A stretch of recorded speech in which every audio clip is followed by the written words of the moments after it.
1. Le journal de 8h sur Europe 1 avec Théo Grévin. Bonjour Théo. Bonjour Jacques, bonjour à tous. Un mot d'adieu, un souvenir de Brigitte Bardot. Les habitants de Saint-Tropez seront nombreux à se rendre à la mairie ce matin où un registre de condoléances est mis à disposition du public. Des fans qui ont aussi sûrement coché la date du 7 janvier dans leur agenda, jour où se tiendront les obsèques de la star. Mais d'ici là, faut-il organiser un hommage national ? La classe politique est divisée, vous l'entendrez dans un instant. Avant ça, qu'en pensent les Tropéziens, ceux qui croisaient régulièrement Brigitte Bardot dans les rues de la station balnéaire? L'envoyé spécial d'Europe 1, Mathis Lang, leur a posé la question. Reportage. Sur la petite place du centre-ville où se trouve une statue en l'honneur de Brigitte Bardot, Édouard, il habite Saint-Tropez depuis 15-20 ans. Et pour lui, l'hommage national va de soi. Elle fait partie vraiment du patrimoine de la France. Je trouve qu'elle incarne tout. Enfin, je veux dire, la liberté de penser. Je trouverais extrêmement regrettable ou dommage qu'on ne lui fasse pas un hommage national. Pour Catherine, un hommage de la nation. Ça peut se concevoir. La Tropézienne ne peut s'empêcher une comparaison. On a bien rendu un hommage national à Johnny. Il a apporté pas mal à la musique française. Et pourquoi pas Brigitte qui a apporté beaucoup au cinéma. Mais d'autres ici sont plus sceptiques. C'est le cas d'Eliane qui se promène avec ses 2 chiens dans le centre-ville. Elle le mérite, de toute façon je trouve qu'elle le mérite. Mais je ne sais pas si c'est ce qu'elle aurait voulu, voilà, certainement. Elle aimait trop la simplicité, trop la tranquillité. Je pense que ça lui aurait peut-être pas plu. La coiffeuse à la retraite insiste, plutôt que la personne de Brigitte Bardot, c'est bien plus les causes qu'elle défendait qui doivent à l'avenir rester dans les esprits. Saint-Tropez, Mathis Lang, Europe 1. Un hommage national pour Brigitte Bardot. La question divise aussi la classe politique. Oui, une pétition lancée par le député proche de l'actrice Éric Ciotti recueille près de 20 000 signatures. Pas question pour le patron du PS, Olivier Faure, qui lui reproche d'avoir tourné le dos aux valeurs républicaines. Mais le seul à pouvoir trancher s'appelle Emmanuel Macron et sa décision n'est pas prise. Arthur Delaborde. L'Élysée dit attendre de connaître la volonté de la famille de Brigitte Bardot avant de se prononcer sur un éventuel hommage national. Aucune décision donc à ce stade, mais l'hypothèse reste ouverte. Un proche du président met en avant un principe simple, il faut respecter le souhait de la défunte et de son entourage. Dans le même temps, la droite pousse l'idée. À l'image d'Éric Ciotti, le président de l'UDR interpelle Emmanuel Macron et lance une pétition pour réclamer un hommage national. La France a le devoir d'honorer sa Marianne, insiste le député des Alpes-Maritimes. À gauche, le Parti socialiste apparaît divisé. Pourquoi pas, dit le député Philippe Brun sur Europe 1. Position assumée, mais a priori minoritaire au PS. Le premier secrétaire Olivier Faure, lui, s'y oppose. Il rappelle les condamnations pour racisme et estime que Brigitte Bardot s'est éloignée des valeurs républicaines. Arthur Delaborde du service politique d'Europe 1. Emmanuel Macron qui prononcera demain soir les avant-derniers vœux de son quinquennat. Traditionnelle allocution à la nation, quelques heures, seulement avant le début de l'ultime année complète qu'il passera à la tête du pays.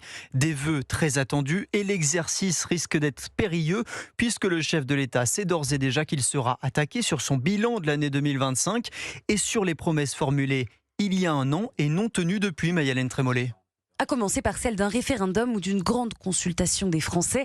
Engagement très attendu pris par le chef de l'État il y a un an et resté lettre morte. En 2025, je vous demanderai aussi de trancher certains de ces sujets déterminants, car chacun d'entre vous aura un rôle à jouer. Autre enjeu majeur, selon Emmanuel Macron lui-même en décembre dernier, celui de la stabilité après une année 2024 marquée par une dissolution très critiquée. Je souhaite que l'année qui s'ouvre soit celle du ressaisissement collectif, qu'elle permette la stabilité pour prendre les bonnes décisions au service des Français. Mais là encore, les 12 derniers mois n'auront pas donné raison au chef de l'État avec une assemblée plus déchirée que jamais, la succession de 3 gouvernements, 2 premiers ministres et un budget 2026 encore loin d'être acquis malgré le sacrifice de la réforme des retraites par Sébastien Lecornu.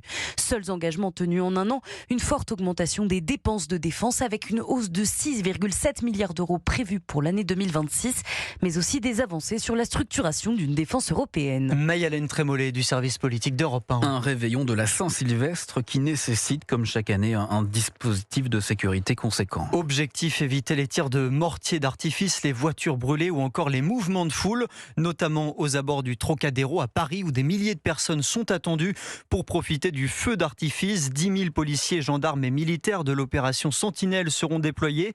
Dispositif exceptionnel accompagné de plusieurs interdictions. Jean-Baptiste Marty. Les engins pyrotechniques, mortiers, pétards seront interdits, tout comme la vente d'alcool dans certains quartiers de Paris, aux Champs-Élysées, mais aussi au niveau du Trocadéro. Interdiction aussi de vendre du carburant dans ces zones. Des mesures de précaution, car les autorités redoutent des violences urbaines et des mouvements de foule, avec l'équipe d'Algérie qui joue un match de football à 17h.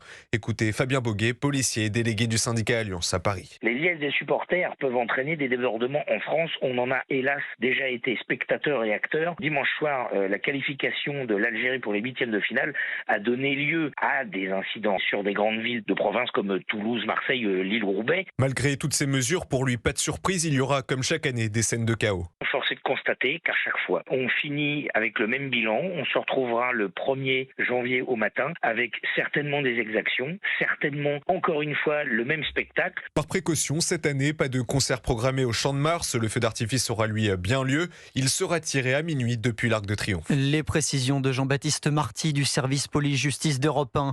La stupéfaction à hier dans le Var. Dans la nuit de samedi à dimanche, près de 140 000 € ont été dérobés dans une caserne de pompiers de la ville. La somme avait été récoltée lors de la vente des calendriers. Elle était destinée, écoutez bien, aux orphelins des soldats du feu. Écoutez la colère de Michael Maunoir de la Fédération des pompiers de France. C'est intolérable, nous sommes abasourdis, sans voix. Comment effectivement on peut atteindre comme ceci le monde des sapeurs-pompiers, nos orphelins.